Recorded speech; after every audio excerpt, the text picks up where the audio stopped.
What is going on, y'all? Baby Bonez here with another tutorial, and this is going to be a basic striking tutorial. I've broken up striking into different positions and spots, and I'll be covering each of these in depth.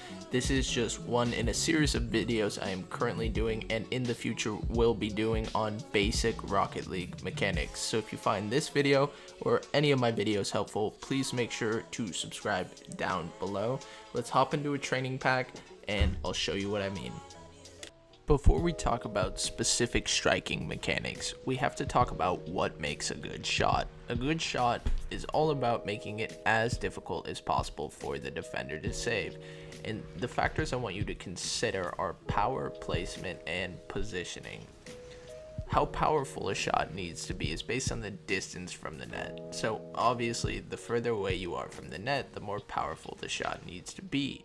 However, this is a double-edged sword, because if you are too close to the net, the defender can lunge at the ball and cover the entire net.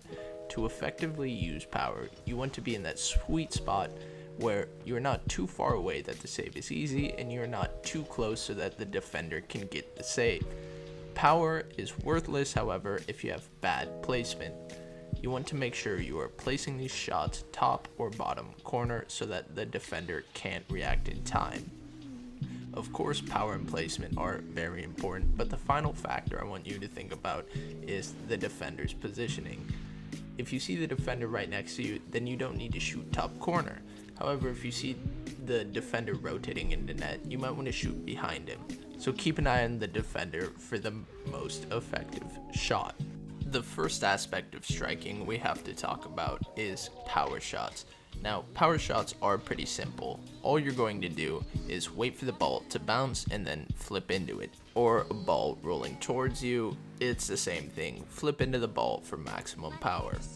It sounds basic, and it is, but if you're going to talk about striking, you have to talk about power shots. Some tips to getting the most out of your power shots. The first tip is catching the ball as soon after the bounce as possible.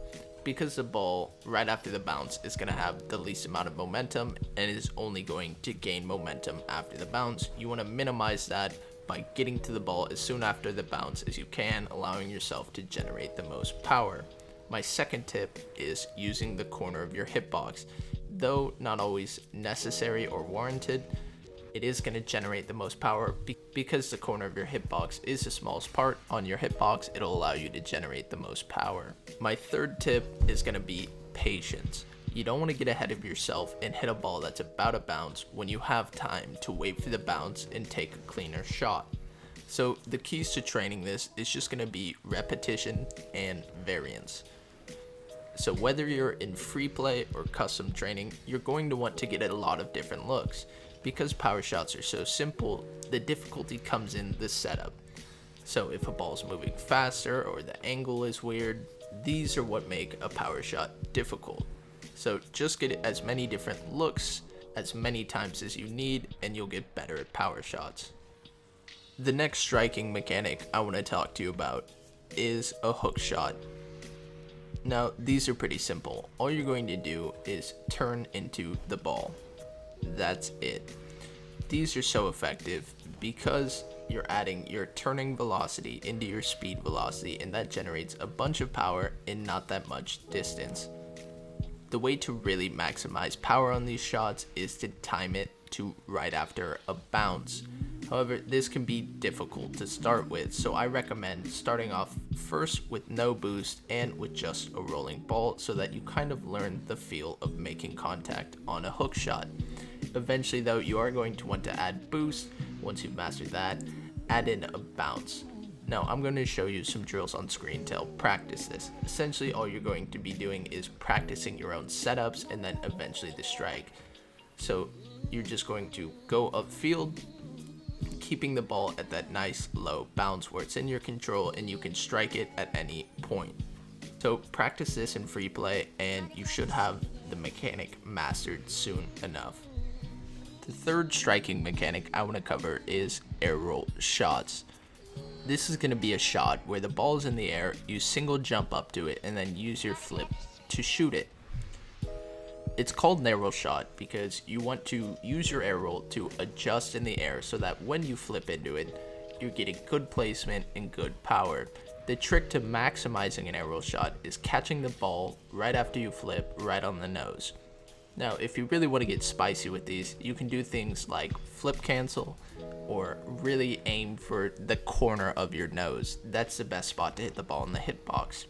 And when you practice these, you're going to want to do custom training packs. There are 1,000 training packs out there that are striker training packs. I'll link a couple in the description that I personally use.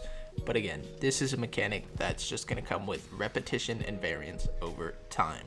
The final striking mechanic that there is an aerial shot. This is going to be where the ball's in the air and you can't reach it with a single jump. So you're going to double jump or fast aerial up to the ball and shoot it. Now, if you don't know how to aerial, I have a video on that. I'll link it in the card up there in the top of the screen. But the trick to maximizing this is, again, using that hitbox, hitting it on the nose, and boosting. For whatever reason in Rocket League, if you're boosting, you're accelerating, so you're going to get the most power. This goes for all your shots, of course. And when you train aerial shots, you're going to want to use custom training packs. There are thousands out there, but I'll link a few of my favorites down below. Again, this is a mechanic that's just going to come with time, and you'll get better with it as you get better at the game. Alrighty then, my babies. That is going to be everything you need to know to learn how to strike in Rocket League. If you found this video helpful, please make sure to like, comment, and subscribe down below. My Twitch is in the description, as well as all my socials if you're looking to reach out to me.